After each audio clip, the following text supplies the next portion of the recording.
I think we all know that the hustle and bustle of everyday life and the stressors that we encounter on a daily basis sometimes can get the best of us. Helping people deal with life stressors and get ahead of a chronic disease or other health issues is really a golden opportunity to offer health and wellness to our community in a whole new light.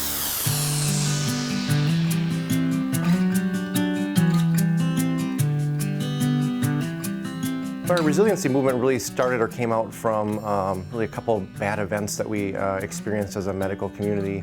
A little over a year and a half ago, we lost two partners, one to an accident and one took his own life in our own hospital.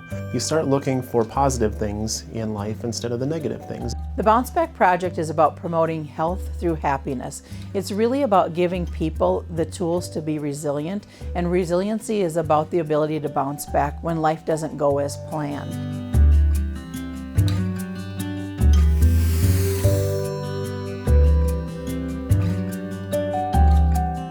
My husband was diagnosed with cancer in January 2014. I've suffered with depression, anxiety my entire life.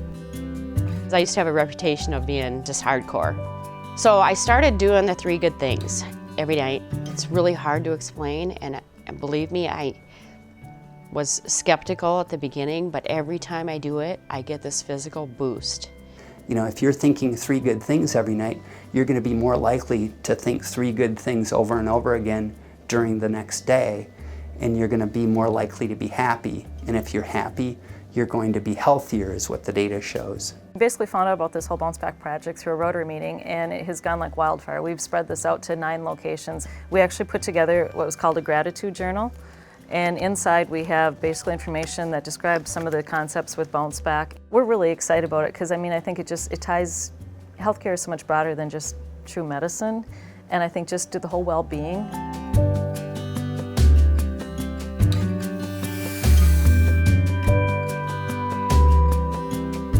If you do simple things like writing a letter to somebody you care about, or writing thank you cards, or even saying thank you every day, it really does improve how happy you feel. One of the things I really wanted to do was write a gratitude letter to my grandmother. And so I spent many of my weekends growing up on my grandparents' farm.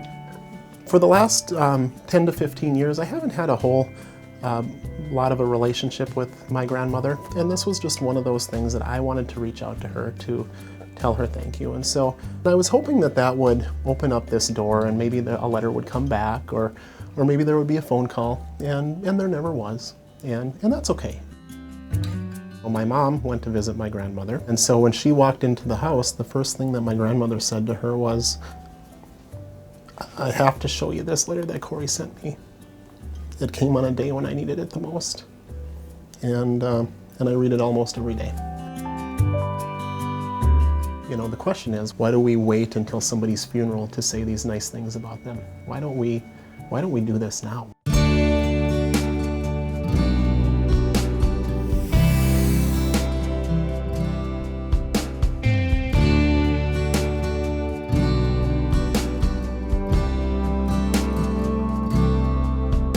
Yeah, there was a lot of praise for Buffalo Police and also for Bounce Back, but there was just a lot of positive comments. That's kind of that whole Bounce Back message, is how far can we make this reach and how much can we lift each other up?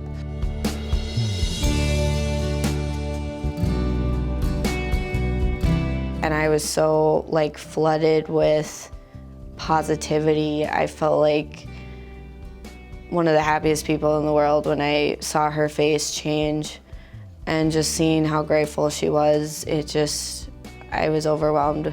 It found us. Pretty much, that's a good one. It found us.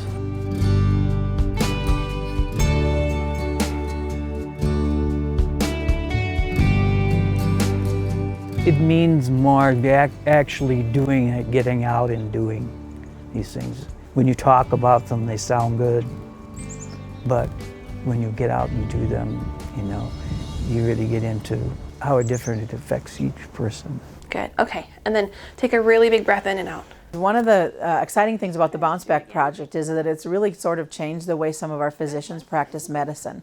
I have friends and neighbors who say, I was in to see my doc today, and they asked me to do random acts of kindness. Sometimes what I tell people to do when they've been feeling kind of sad or down is to try something called 3 Good Things. And I know so Bounce Back has nothing to do with medications at all. It has to do with teaching people tools that are easy and simple things that they can do on their own that make them feel better. I had 2 significant losses in my life. I lost my husband and I lost a son very suddenly, and I just kind of wanted to get some closure on that.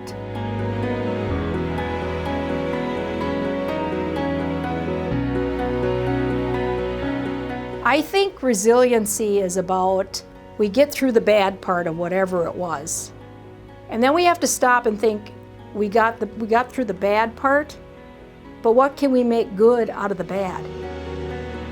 It was a way for us to find the inner person inside of us, reawaken a lot of different things that had been sleeping for a long time.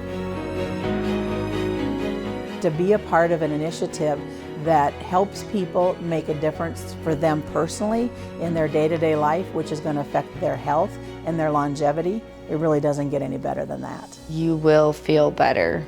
No matter what your mood is, no matter what you're dealing with, you will feel better. The desolate feeling that you have is a physical feeling. I don't have that anymore. It's gone. The Bounce Back program has been a defining point in my life. It has helped me realize how truly burned out I was. A lot of times I would make choices of work over my family. What are you doing? Drawing, what are you drawing? My goal, my mission, my vision in life is that when I die, my kids say at my funeral that Dad is the one that taught me to be happy.